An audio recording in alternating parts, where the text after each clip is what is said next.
오늘 하나님께서 저희에게 주신 말씀은 출애굽기 17장 1절로부터 7절까지입니다.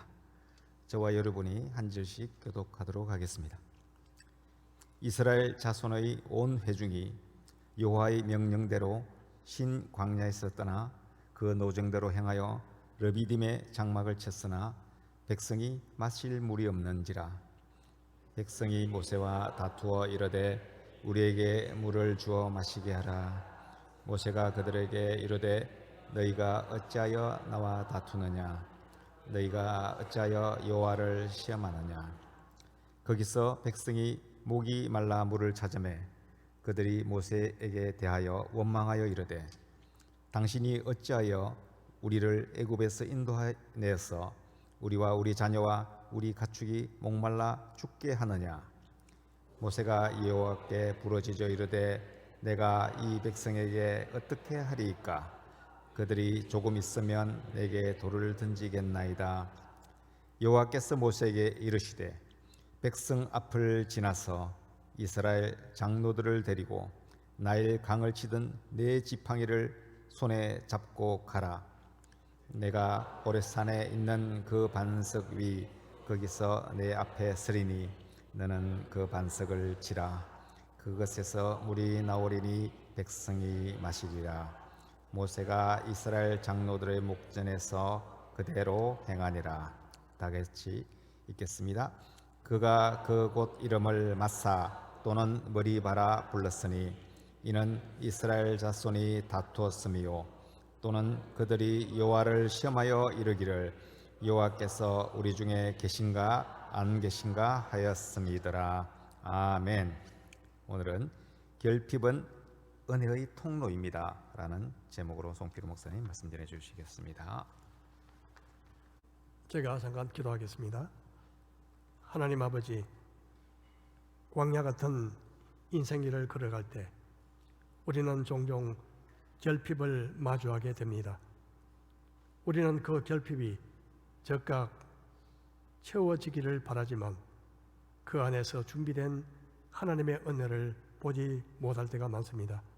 이 시간 그것을 보게 되는 은혜를 주십시오. 3400년 전 이스라엘에게 일어난 만나와 생수 이야기가 바로 오늘 우리에게 들려주시는 교훈임을 알게 하여 주옵소서. 이 시간 성령님을 의뢰하오며 예수님의 이름으로 기도드립니다. 아멘. 오랜전 이집트에서 나와 광야길을 걷던 이스라엘 백성들의 이야기는 오늘날 우리의 삶을 비추는 등불이 되고 또 길을 안내하는 안내서가 됩니다. 무엇보다도 이 광야 같은 세상에서 우리가 결핍을 만나게 될 때 과연 어떻게 할 것인가 하는 신앙의 원칙을 가르쳐 줍니다. 우리는 있으면 있는 대로 더 가지고 싶고 없으면 없는 대로 늘 걱정하며 살아갑니다. 그런데 욕심이나 걱정이나 모두 다 하나님을 신뢰하지 못하는 태도라고 볼 수 있습니다. 어떤 상황에서도 하나님은 우리에게 자신을 의지하고 또 순종할 것을 가르치십니다. 하나님은 우리의 머리털 숫자까지 세시며 들에서 자라는 보잘것없는 들풀도 그리고 민물 같은 참새조차도 돌보신다고 말씀하고 있습니다. 디모데후서 6장 말씀을 보겠습니다.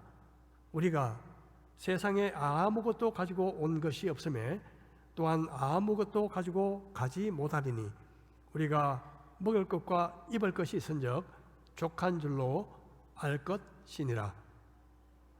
걱정과 욕심으로부터의 자유, 이것은 바로 자족하는 마음입니다. 자족은 있는 것에 만족할 줄 알고 먹을 음식과 그리고 입는 옷처럼 아주 작은 것에도 감사할 줄 아는 마음이 자족하는 마음입니다. 만나 이야기를 통해서 우리는 욕심과 걱정을 버리고 하나님을 신뢰하며 자족하는 마음을 배우게 됩니다. 신약성경 요한복음에도 보면 만나 이야기가 등장합니다. 주님은 자기 자신이 바로 하늘로서부터 내려진 참떡, 하나님의 떡, 그리고 생명의 떡이라고 선언하셨습니다. 요한복음 6장 35절, 예수께서 이르시되 나는 생명의 떡이니 내게 오는 자는 결코 줄이지 아니할 터이요 나를 믿는 자는 영원히 목마르지 아니하리라. 예수님이 떡이라면요, 예수님을 먹어야 산다는 뜻이 아닙니까? 그렇죠? 예수님을 먹는다는 것은 무슨 뜻일까요? 오해하지 마십시오. 예수님을 먹는다는 뜻은 식인종이 되어야 한다, 그런 뜻이 아니라 마치 음식을 먹듯이 예수님을 내 안에 받아들이는 것입니다. 즉 예수님을 믿고 내 안에 모셔드리면 생명을 얻습니다. 57절 보겠습니다. 살아계신 아버지께서 나를 보내심에 내가 아버지로 말미암아 사는 것 같이 나를 먹는 그 사람도 나로 말미암아 살리라. 예수님을 먹는 사람은 예수님으로 말미암아 산다, 그렇게 말씀하십니다. 다시 말해서 예수님을 믿는 자는 영원한 생명을 얻는다, 그런 말씀입니다. 여러분에게 영생이 있습니까? 예수님을 믿는 자는 영생을 가졌다고 예수님께서 말씀하셨습니다. 자, 이제 이 광야로 들어간 이스라엘 백성들에게 한번 가 보도록 하겠습니다. 그들은 신광야를 떠나서 르비딤이란 장소로 가게 되는데요. 자, 지도를 한번 보겠습니다. 자, 애굽을 떠난 그들은 수르 광야에 있는 마라, 중간에 나오죠. 마라. 그래서 이 마라에서 엘림에서 조금 내려와서 다시 광야로 들어가게 됩니다. 자, 1절 다시 보겠습니다. 이스라엘 자손의 온 회중이 여호와의 명령대로 신 광야에서 떠나 그 노정대로 행하여 르비딤에 장막을 쳤으나 백성이 마실 물이 없는지라. 자, 드디어 르비딤에 도착하는데 르비딤이라는 뜻은 평원, 평지, 이런 뜻을 의미합니다. 아마도 물이 있는 그 와디라고 아시죠? 와디였지만 그들이 도착했을 때는 이미 물이 바짝 말라있는 상태로 보입니다. 자, 여기서 주의할 것은요, 그들이 여호와의 명령을 따라갔다는 것입니다. 여호와의 명령을 따라갔다. 그들이 결코 길을 잃어버린 것이 아니었습니다. 하나님의 내비게이션을 따라간 곳이 물이 없는 곳이었습니다. 즉 하나님께서 의도적으로 물이 없는 곳으로 행선지를 맞추어 놓은 것입니다. 왜 그러셨을까요? 시험을 치르기 위해서요. 우리 지금까지 몇 번 시험이 있었죠. 이스라엘 백성들 계속 시험이 지금 낙방하고 있잖아요. 그들이 가나안 땅으로 들어갈 마음의 준비가 되도록 시험을 치르셨습니다. 자, 우리는 종종 착각합니다. 어떤 착각이요? 하나님의 뜻을 따라 살아가면 모든 것이 만사형통할 것이다. 하나님의 뜻을 따라가면 만사형통, 맞습니까? 그렇지 않습니다. 이 사도 바울은 하나님의 인도하심을 따라갔다가 빌립보라는 도시에서 매를 맞고 또 감옥에 갇히면서까지 엄청나게 고생했죠. 여러분, 구약 성경에 나오는 다니엘을 보십시오. 하나님께 기도했다는 이유로 붙잡혀서 사자굴에 던져졌습니다. 하나님의 뜻대로 산다고 고난을 면제받지 않습니다. 기억해야 할 사실은요, 하나님께서 종종 우리를 의도적으로 불편한 상황 속으로 인도하신다는 것입니다. 나를 싫어하는 사람을 만날 수도 있고요, 예상치 못한 어려움을 만나 고생하기도 합니다. 하나님께서 이렇게 하시는 데는 우리를 시험하시고 우리를 영적으로 훈련되고 성숙한 사람으로 세우고자 하시는 하나님의 목적이 있습니다. 우리는 때로 고난도, 결핍도, 어떤 문제도 종종 하나님의 뜻 안에 있음을 기억해야 합니다. 그러므로 뭔가 일이 꼬이거나 실패하거나 원치 않는 상황이 일어날 때, 그래, 내가 하나님께 죗값을 치르는 거야, 이렇게 쉽게 단정해서는 안 된다는 것입니다. 나의 모든 죗값은 2000년 전에 예수님께서 십자가에서 이미 치르셨습니다. 그러므로 내가 죗값을 치를 필요가 없습니다. 만일 우리에게 잘못이 있다면 잘못을 뉘우치고 고치고자 하는 회개가 필요할 뿐입니다. 우리는 하나님을 엄격한 선생님으로 생각할 때가 있지만요, 무엇보다 하나님은 우리를 가장 사랑하시는 아버지십니다. 제가 시골에서 초등학교 다닐 때였는데요, 아이들의 그 숫자가 적어서 각 학년마다 한 반씩 있었습니다. 1학년 한 반, 2학년 한 반, 3학년 한 반, 이렇게요. 제가 1학년 때 바로 옆 교실이 2학년 교실이었는데요, 공교롭게도 2학년 담임 선생님이 제 아버지였습니다. 하루는 선생님이 수업하다가 분필이 떨어졌습니다. 그래서 저보고, 그때 제가 몇 명 안 되는데 반장이었거든요. 아마 아버지가 선생님이니까 저보고 시켜주신 것 같아요. 옆발이 가서 분필 좀 얻어와, 그렇게 시키셨습니다. 제가 갔죠. 노크도 없이 문을 팍 열었죠. 한참 수업 중이었는데 갑자기 출현한 불청객을 보고 수십 개의 눈방울이 놀라서 둥그레지며 저를 뚫어지게 쳐다보았습니다. 저는 평상시처럼 완벽한 경상도 사투리로 이렇게 말했죠. 아버지, 분필 좀 주이소. 그러자 사방에서 폭소가 터지면서 아이들이 전부 배꼽을 잡고 웃는 거예요. 저는 왜 웃는지 몰랐습니다. 제가 아버지를 아버지라고 부른 것이 잘못했나요? 한참 후에야 그 이유를 알게 됐죠. 수업 중에는 여러분 노크를 하고, 그리고 들어와 그러면 문을 열고 공손하게 선생님 이렇게 말해야 되지 않나요? 마치 우리 집인 것처럼 예의도 없이 노크도 없이 그냥 문을 팍 열고 아버지 이렇게 불렀으니까 말이죠. 저는 어릴 때 아버지에게 잘못해서 맞은 적이 있습니다. 선생님에게 맞은 적도 있습니다. 잘못했어요. 그런데 이 매가 주는 느낌이 달랐습니다. 아버지가 때리는 매는 그렇게 서운하지 않았습니다. 그런데 선생님이 때리는 매는 자존심을 무척 상하게 했습니다. 왜냐하면 아버지와 아들 안에는, 관계 안에는 특별한 사랑이 있었기 때문에 그렇습니다.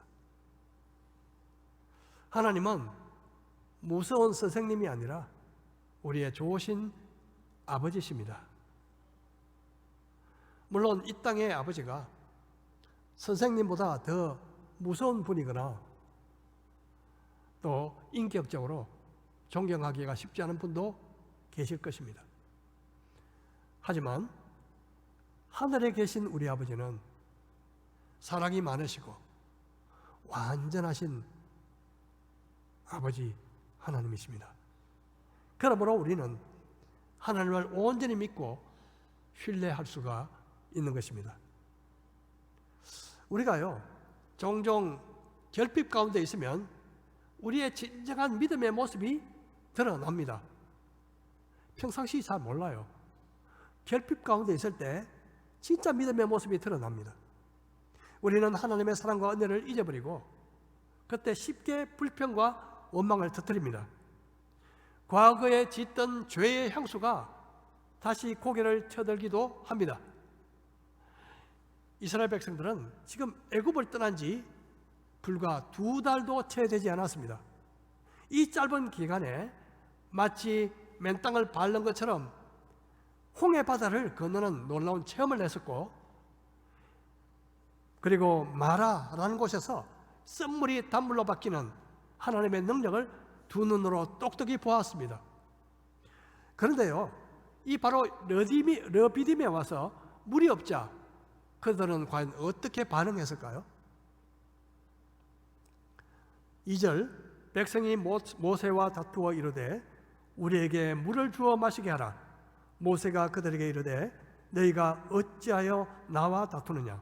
너희가 어찌하여 여호와를 시험하느냐? 거기서 백성이 목이 말라 물을 찾으매 그들이 모세에게 대하여 원망하여 이르되 당신이 어찌하여 우리를 애굽에서 인도해 내어서 우리와 우리 자녀와 우리 가축이 목말라 죽게 하느냐? 여러분, 앞전에 마라에서는 쓴물을 단물로 고쳐주셨습니다.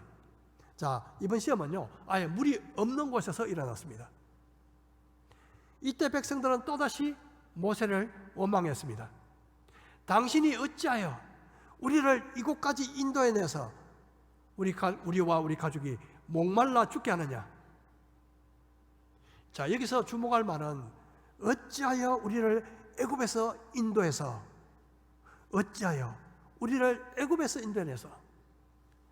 그들의 마음속에는 애굽에 대한 향수가 여전히 자리 잡고 있었던 것입니다. 그 옛날 이 군대에서 실컷 고생하다가 이 전역하는 사람들이요, 부대에서 나오면서 하는 말이 있습니다. 그쪽을 다시 쳐다보지도 않는다. 그런데 진짜 힘든 일이 생기면요, 말이 달라져요. 그때가 좋았지. 애굽에서의 종살이는 찌긋찌긋했겠지만 그 속에 매력적인 것들도 있었습니다. 이스라엘 백성들은 이 어려울 때마다 찌긋찌긋한 종살이는 잊어버리고 그곳에서의 매혹적인 것들을 다시 회상한 것입니다. 사람들이 죄의 쓴맛을 경험하고도 다시 그 죄 속에 빠지는 이유는요, 죄가 주는 순간적인 달콤한 맛이 있고 그 맛을 잊지 못하기 때문입니다. 예수를 믿고 난 삶은 예수를 믿기 전의 삶과 같을 수가 없습니다. 다시 이전으로 돌아갈 수 없습니다. 누구든지 그리스도를 믿으면 이전 것은 지나갔으니 보라 새 것이 되었다고 선언하고 있기 때문입니다. 신앙에는 전진 기한은 있어도 후진 기한은 없습니다. 히브리서 10장 38절에 말씀합니다. 나의 의인은 믿음으로 말미암아 살리라. 또한 뒤로 물러가면 내 마음이 저를 기뻐하지 아니하리라 하셨느니라. 백성들은 과거에 애굽에서의 향수를 덜먹으면서 모세와 다투었습니다. 물리적인 힘으로 되는 것은 아니었겠지만 아주 거칠고 험악한 분위기가 연출되었을 것입니다. 자, 이번 세 번째 시험에서 백성들은 낙방했습니다. 원망하고 불평했잖아요. 이제 스트라이크 아웃, 퇴장해야 했습니다. 마땅하죠. 그들은 하나님께 기도하지도 않고 모세를 원망하면서 물을 달라 억지 요구를 했습니다. 모세, 당신이 우리를 잘못 인도해서 우리가 죽게 되었다. 그렇게 주먹을 쥐고 대들고 있습니다. 그들이 한 말은 곧 하나님께서 이스라엘을 애굽에서 구원해 주신 것이 잘못이다, 이런 뜻도 됩니다. 모세에게 대들지만 실제로 하나님께 대들고 있는 것입니다. 이스라엘이 40년 동안 광야 생활을 하면서 물 때문에 죽은 사람은 없습니다. 하지만 원망 때문에 죽은 사람은 있습니다. 고린도전서 10장 10절, 그들 가운데 어떤 사람들이 원망하다가 멸망시키는 자에게 멸망하였나니 너희는 그들과 같이 원망하지 말라. 원망은 하나님께 대한 불신의 표현입니다. 모세는 이스라엘 백성들이 하나님을 시험하고 있다고 말하고 있습니다. 무슨 뜻일까요? 우리를 이렇게 고생시키는 분이 진짜 하나님 맞아? 이렇게 항의하고 있는 것입니다. 이 다급해진 모세는 이렇게 기도하죠. 모세가 17장 4절 모세가 여호와께 부르짖어 이르되 내가 이 백성에게 어떻게 하리이까? 그들이 조금 있으면 내게 돌을 던지겠나이다. 얼마나 험악한 분위기였을까요? 이 상황에서 모세는 하나님께 부르짖었습니다.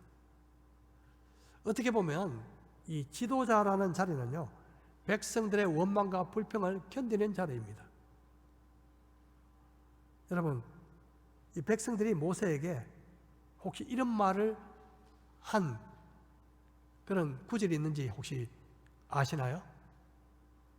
모세에게 당신 우리를 정말 잘 인도해 줘서 너무나 고맙습니다. 혹시 그런 성경 구절 보셨나요? 한 번도 나오지 않습니다.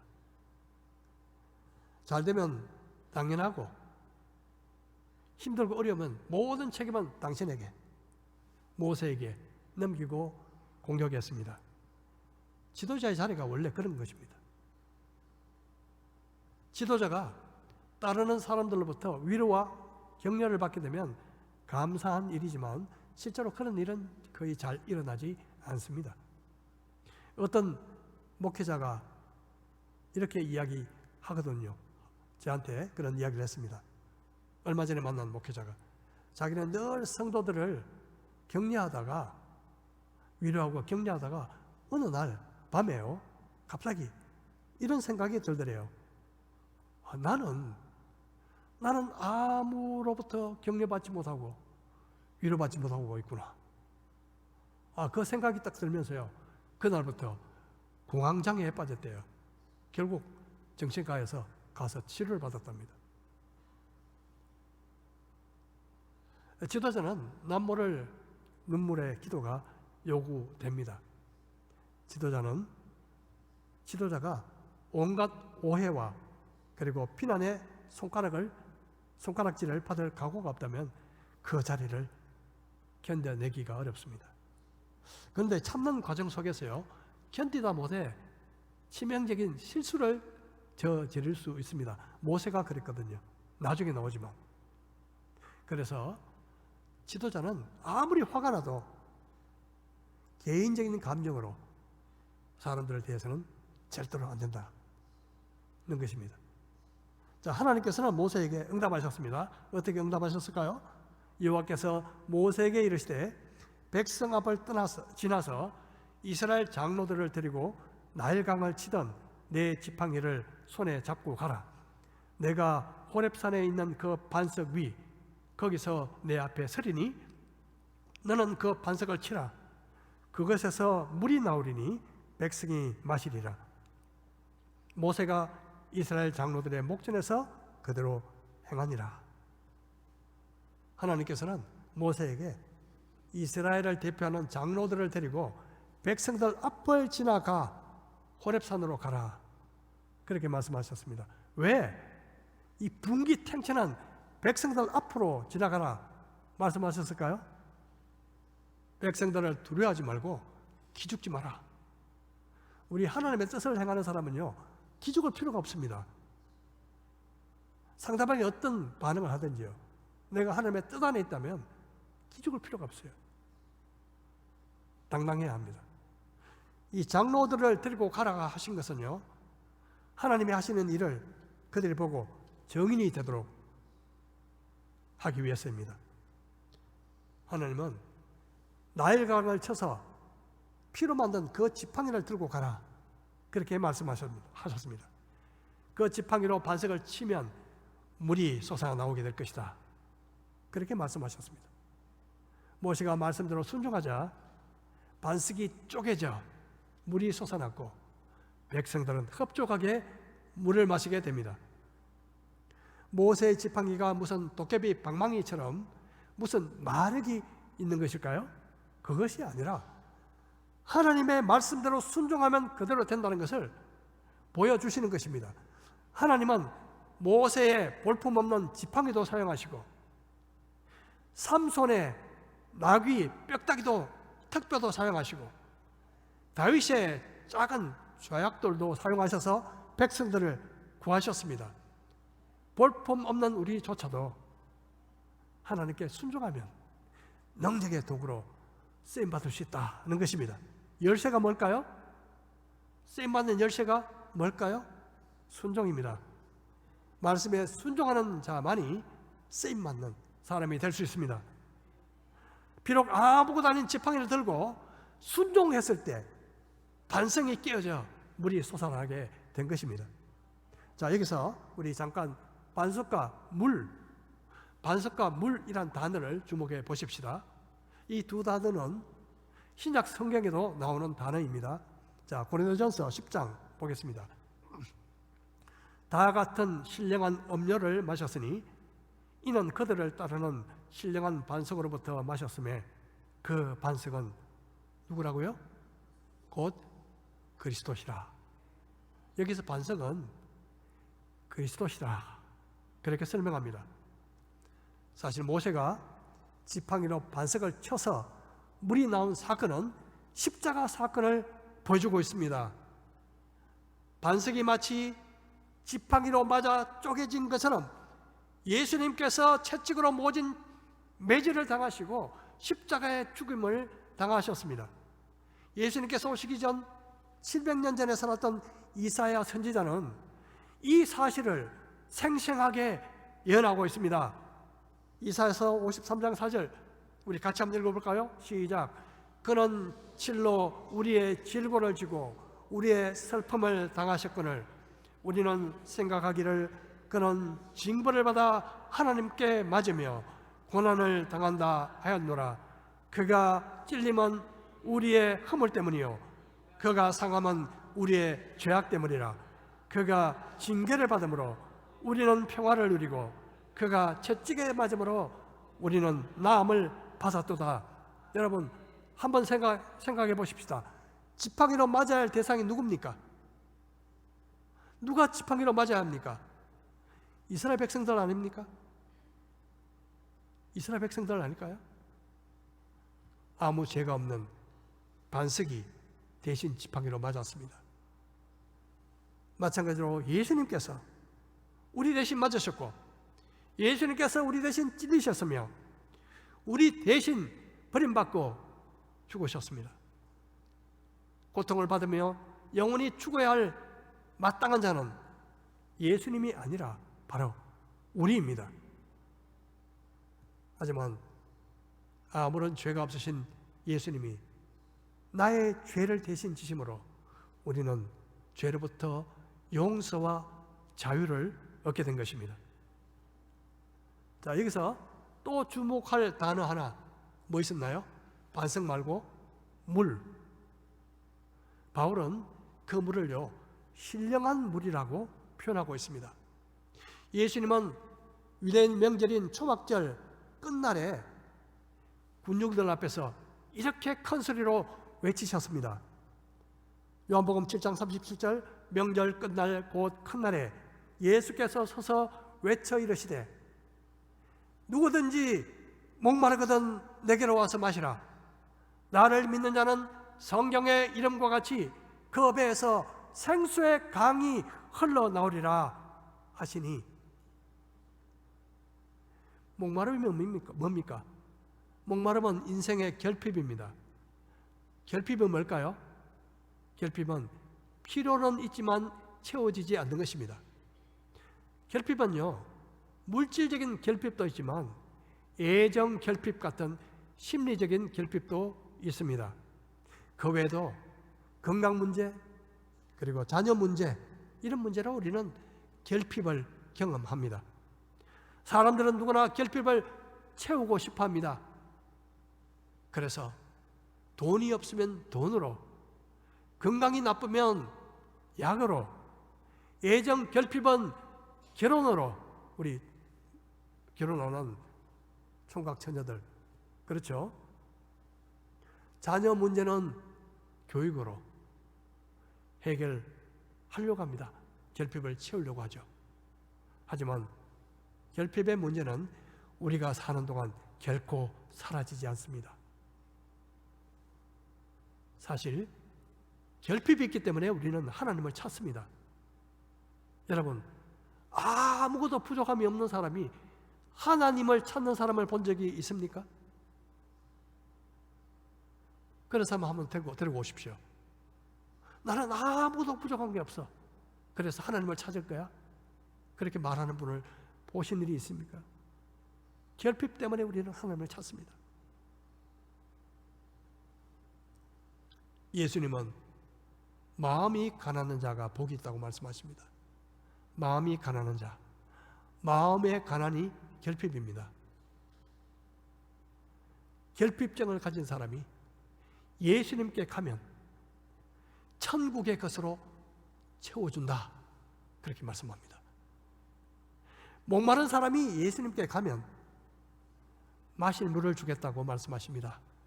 예수님께서 주시는 그 생수는 우리로 하여금 영원히 목마르지 않도록 하는, 영생하도록 하는 생수입니다. 그 생수는 바로 성령님이십니다. 성령님, 우리가 예수님을 믿으면 하나님의 영이신 성령님이 내 안에 오셔서 영원히 목마르지 않는 생수가 되어 주십니다. 예수님을 내 안에 모시면 끊임없이 나를 괴롭히던 결핍, 인생의 허무, 인생의 공허, 인생의 무목적, 인생의 죄책감, 애정 결핍, 불안감이 떠나가고 대신 예수님께서 내 안에 오셔서 내 속에서 솟아나는 참된 평안과 기쁨과 만족을 주시는 생수의 강이 되어 주십니다. 여러분, 무엇에 목마르십니까? 세상, 명예, 부귀, 쾌락에 목마르십니까? 마시면 또다시 목마르는 그런 물이 아니라 영원히 목마르지 않는 생수이신 성령님을 사모하시기를 축복합니다. 자, 이제 마지막 절입니다. 우리 같이 한번 읽어볼까요? 시작. 그가 그곳 이름을 마사 또는 머리바라 불렀으니 이는 이스라엘 자손이 다투었으며 또는 그들이 여호와를 시험하여 이르기를 여호와께서 우리 중에 계신가 안 계신가 하였더니더라. 이스라엘 백성들은요, 그동안 많은 실패를 거듭했잖아요. 실패를 통해서 배우지 못했습니다. 잘못을 회개하고 고치기보다 똑같이 원망하고 불평했습니다. 홍해 바다에서 그들을 구원해 주신 은혜, 마라에서 쓴물을 단물로 바꿔주신 은혜, 신 광야에서 날마다 만나를 내려주신 은혜를 다 잊어버렸습니다.